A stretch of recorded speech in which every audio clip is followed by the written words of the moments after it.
pa diskutim në kohën e sotshme vetë shoqëria shqiptare e kohës së sotshme i ka shtuar në mënyrë të jashtëzakonshme ankthe pasigurit dhe këto vinë për shkak të këtij realitetit të sotshëm shumë dinamik, shumë virtual.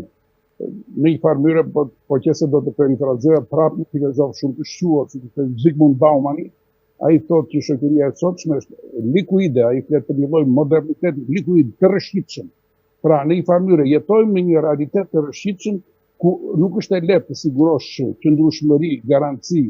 dhe kjo pikërisht mungesa e sigurisë, gara, konkurenca, rivaliteti real dhe virtual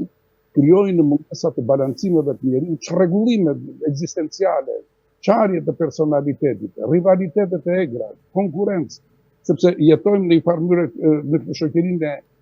siç e thash, që është një shoqëri e dukjes, është një shoqëri e spektaklit, dhe në një farë mënyrë edhe rrjetet sociale ndikojnë në përhapjen toksike të këtyre rivaliteteve, të këtyre tendencave për të dukur, të tendencave për të shfaqur ndryshe nga qenët të vërtet, sepse kjo shoqëri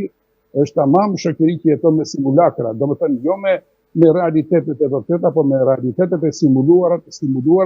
të cilat sjellin këto efekte degraduese, të cilat pastaj sjellin jo vetëm ankth, depresion, pasiguri, po sjellin të çrregullime mendore të rëndësishme, të cilat pastaj sjellin pasoja nganjëherë, siç e keni parë dhe siç e keni